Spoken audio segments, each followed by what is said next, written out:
ഞാൻ 1998 ഡിസംബർ 30 26 വർഷവും ചില മാസങ്ങളും പൂർത്തിയാക്കി എയർഫോഴ്സിന് വെളിയിൽ വന്നു. അതായത് 99 ജാനുവരി 1 മുതൽ.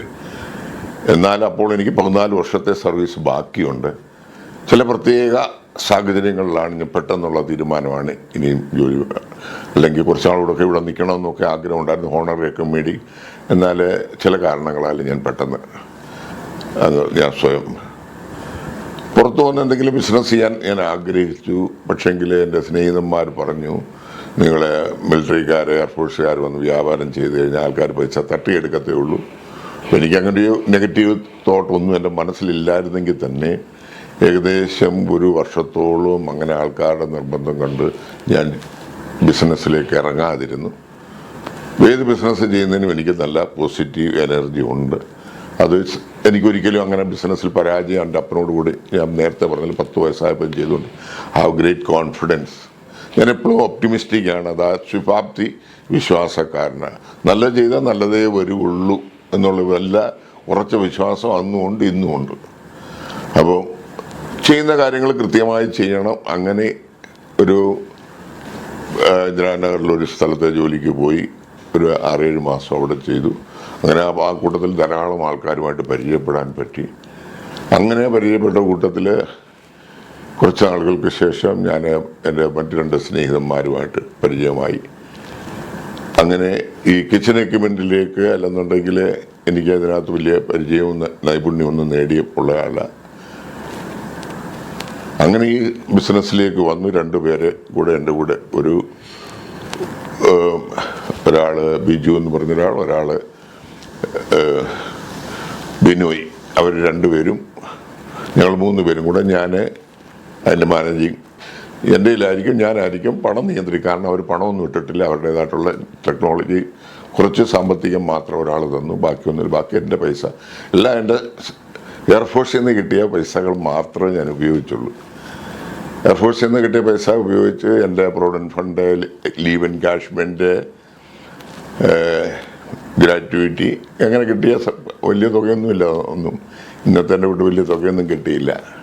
പക്ഷെ ആ പൈസ മാത്രം ഉപയോഗിച്ചു. കാരണം ഞാൻ വിചാരിച്ച് നഷ്ടപ്പെട്ടു പോയാലും ആരും വന്ന് കഥകെ മുട്ടത്തില്ലല്ലോ, സമാധാനമായിട്ട് കിടന്ന് ഉറങ്ങാമല്ലോ എന്ന് കണ്ടിട്ട് അങ്ങനെ തുടങ്ങി.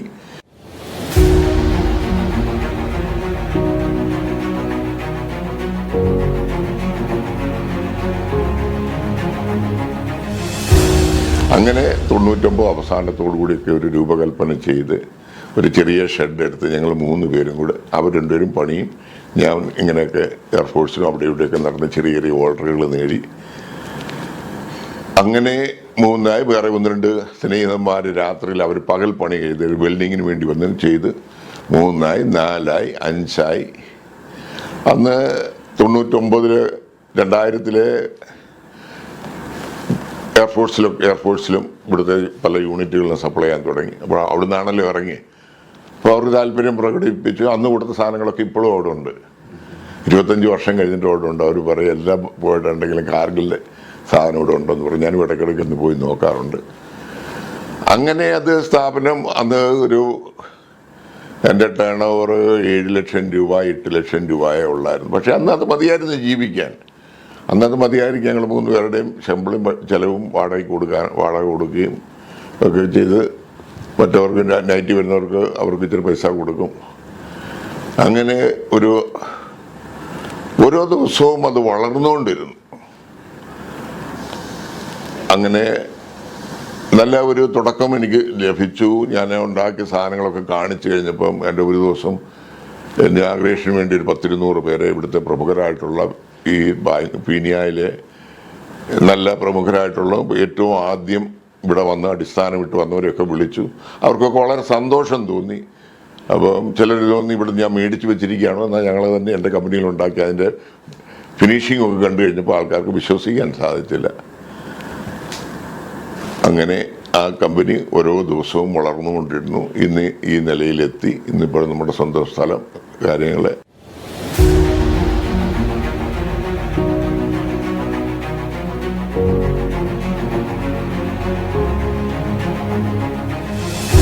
ഷെപ്പേർഡ് ഇന്റർനാഷണൽ സ്കൂളിൻ്റെ കിച്ചൺ ചെയ്ത ഞാനാണ്. അന്ന് ഞാൻ വളരെ ചെറുതാണ്. എൻ്റെ ഷെഡ് 1000 സ്ക്വയർ ഫീറ്റ് ഇല്ലാത്തപ്പോഴാണ് അന്ന് 1 കോടി രൂപയുടെ ഓർഡർ എനിക്ക് കിട്ടുന്നത്. കിട്ടിയപ്പം തന്നെ പറച്ചു പോയി.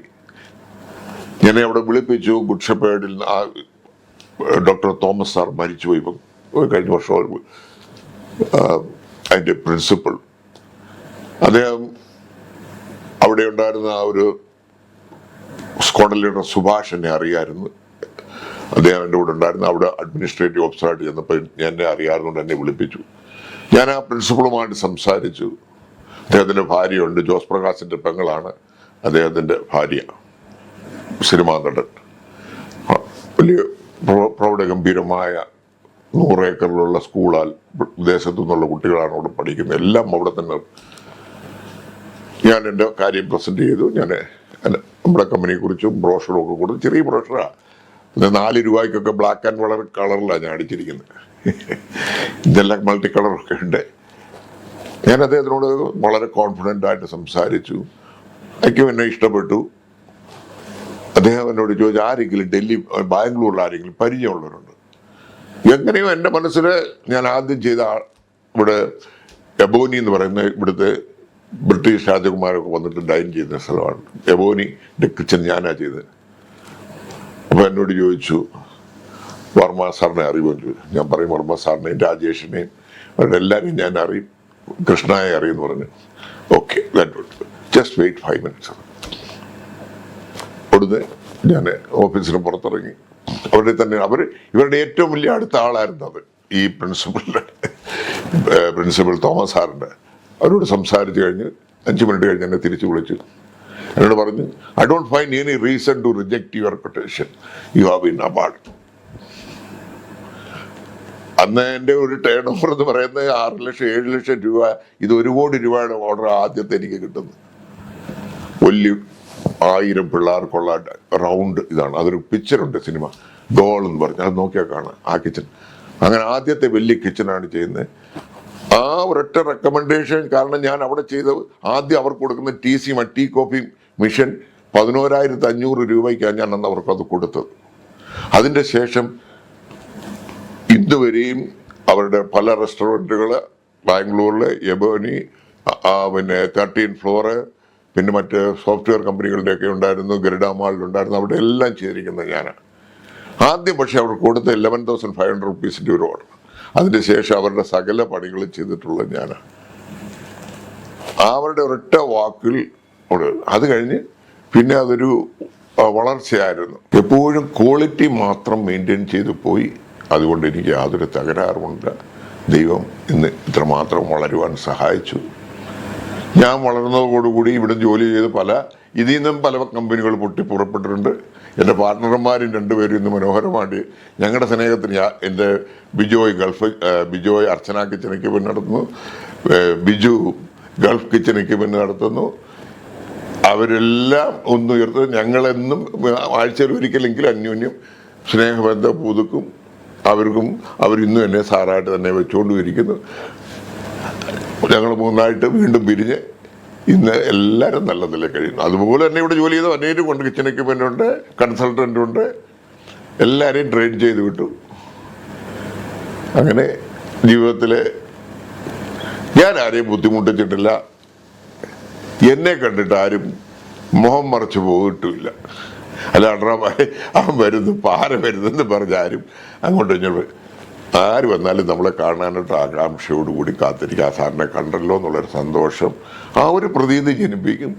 അത് നമ്മൾ ഒന്ന് അല്പം വിനയപ്പെട്ടെങ്കിൽ ആരാണെങ്കിലും സമ്പത്തിൻ്റെ അടിസ്ഥാനത്തിലോ പേഴ്സണാലിറ്റിയുടെ സൗന്ദര്യത്തിൻ്റെ അടിസ്ഥാനത്തിലോ നിറത്തിൻ്റെ അടിസ്ഥാനത്തിലോ നമ്മൾ ഹൃദയങ്ങളെ കാണണം.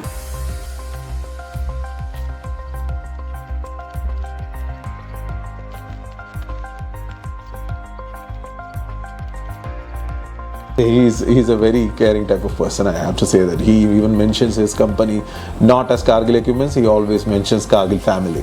Wow.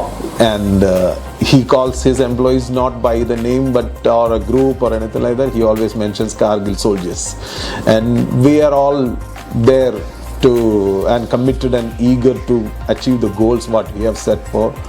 And he actually means when he calls a Cargill family. it's not like just a word to impress someone or him. That words comes from his heart and we can feel that. നമ്മുടെ ലൈഫിൽ even എൻ്റെ ഫാമിലിയിൽ എന്തെങ്കിലും ലൈഫിൽ ബുദ്ധിമുട്ടാണെന്നുണ്ടെങ്കിൽ പോലും sir പറഞ്ഞു കഴിഞ്ഞാൽ സാറിൻ്റെ മാക്സിമം ലെവലിൽ സാറ് എന്താണെന്ന് വെച്ചാൽ ഇപ്പം എവിടെ ആരടുത്ത് പോയി കാണണം ആരെ കാണണം എന്ന് സാറിന് എല്ലാവരെയും അറിയാം. He have much contacts with everybody.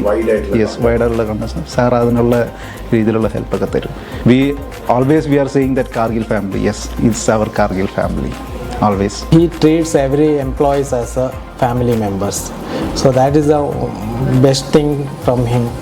സാറിന് അങ്ങനെ ഇപ്പം ഞങ്ങൾക്ക് അങ്ങനെ ഒന്നുമില്ല. ഇപ്പോൾ ഞങ്ങളുടെ ബോസാണെന്നുള്ളതില്ല, ബോസ് ഞങ്ങളോട് അത്ര സ്ട്രിക്റ്റായിട്ട് പെരുമാറുമോ അങ്ങനെയൊന്നുമില്ല. ബോസ് എന്ന് പറയുന്നത് വെച്ചാൽ നമുക്ക് എന്ത് വേണമെങ്കിലും ഏത് സമയത്ത് വേണമെങ്കിലും എന്ത് വേണമെങ്കിലും ചെന്ന് ചോദിക്കാം. ഈവൻ നമ്മുടെ പേഴ്സണൽ ആവശ്യമായിക്കോട്ടെ, കമ്പനിയുടെ ആവശ്യമായിക്കോട്ടെ. Naming a company a business after his retirement, Cargill Equipments shows the amount of patriotism in it. So that is the main thing which I observed in the past few months, where when we say army, the main thing is discipline. Whatever the discipline he has learned in the army, he has implemented to this company, where all the employees follow the same thing. Everyone want to learn from Varghese sir is that he will be very punctual. So we need to be there on time to every meeting. If you are committing to something, we need to do in a proper way, correct way. I learned from him. ഞാനിവിടെ join ചെയ്ത് 25 years ആയി sir ഇവിടെ already. ഞാനിവിടെ local means കന്നഡക്കാരാണ്. നല്ല company ഞാൻ ചെയ്ത് നല്ല family മതി ഇവിടെ നടക്കുന്നുണ്ട്. സാറും അങ്ങനെ മിലിറ്ററി ആളാനൊക്കെ നമ്മളെ ഒരു അപ്പ മാതിരി നമ്മൾ തിങ്ക് ചെയ്യുന്നുണ്ട്.